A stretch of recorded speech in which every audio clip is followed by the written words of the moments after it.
Hi friends, ఈ వీడియోలో ఒక చిన్న టైలరింగ్ టిప్ అయితే చెప్తాను, చూసేయండి. కస్టమర్ ఈ బ్లౌజ్కి థ్రెడ్ పైపింగ్ అయితే చేయమన్నారండి.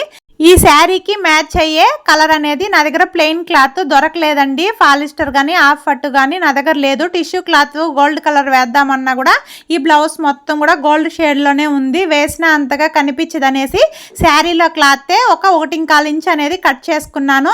మనం శారీలో క్లాత్ వేసినప్పుడు ఇక్కడ స్టిఫ్గా ఉంటుందండి. పైపింగ్ ఫినిషింగ్ అనేది నీట్గా రాదు, ఎందుకంటే జరీ పోగులు ఉన్నాయి కాబట్టి.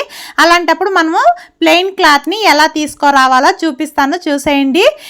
ఇప్పుడు ఇక్కడ మనకి జరీ పోగులు అనేవి ఉంటాయి కదండి, వాటిని ఒక సూది తీసుకొని నీట్గా ఇలా తీసేసుకోవాలండి. తీసేసుకుంటే మనకి క్లాత్ అనేది ప్లెయిన్గా అయిపోతుంది. ఇలా ఈ పోగులన్నీ తీసుకోవడానికి చాలా టైమే పడుతుంది. అయినా మనకి క్లాత్ అనేది పర్ఫెక్ట్గా కలర్ మ్యాచ్ అవ్వాలి అనుకున్నప్పుడు ఇలా చేసినా తప్పులేదండి. ఎందుకంటే మనకి పైపింగ్ ఫినిషింగ్ అనేది నీట్గా రావాలి అంటే ఆపోజిట్ కలర్ వేస్తేనే బ్లౌజ్ అనేది నీట్గా ఉంటుంది. చూడండి ఎన్ని జరీ పోగులు అయితే తీసుకున్నానో. ఇప్పుడు ఇలా తీసుకున్న వాటిని ఇలా జాయింట్ చేసుకుంటున్నాను. క్రాస్గా జాయింట్ చేసుకొని వన్ సైడ్ మనం ఫోల్డింగ్ చేసి స్టిచ్ చేసుకుంటాం కదా పైపింగ్ క్లాత్కి, అలా ఫోల్డింగ్ అనేది చేసి స్టిచ్ చేసుకోకుండానే నేను కాజాపట్టి వైపు నుంచి ఈ పైపింగ్ క్లాత్ అనేది బ్లౌజ్ పీస్ పైన పెట్టి నెక్ చుట్టూ కుట్టుకుంటూ వస్తున్నానండి. ఇలా నెక్ చుట్టూ చివరి వరకు కుట్టుకున్న తర్వాత ఇప్పుడు నెక్ చుట్టూ చిన్న చిన్న కట్స్ అనేది ఇచ్చుకోవాలి.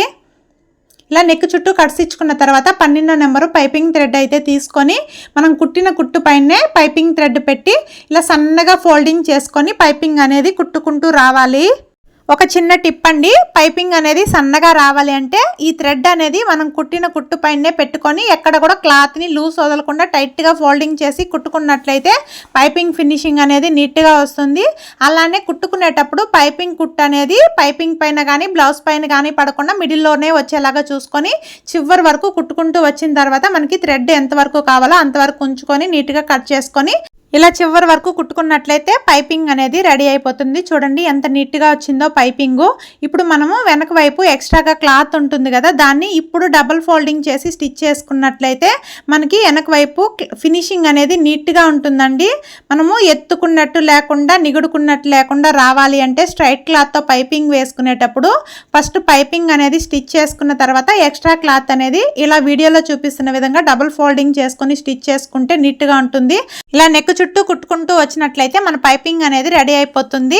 నేను ఇలా శారీలో క్లాత్ అనేది కట్ చేసుకొని జరీ పోగులు తీసి మరీ పైపింగ్ స్టిచ్ చేసుకోవడం మీకు ఎలా అనిపించిందో కమెంట్ సెక్షన్లో కమెంట్ చేయండి. ఇలాంటివి మీరు ఎప్పుడైనా చేశారా లేదా అనేది కూడా నాకు కమెంట్ చేయండి. నేనైతే ఇలాంటివి చాలానే చేస్తూ ఉంటానండి.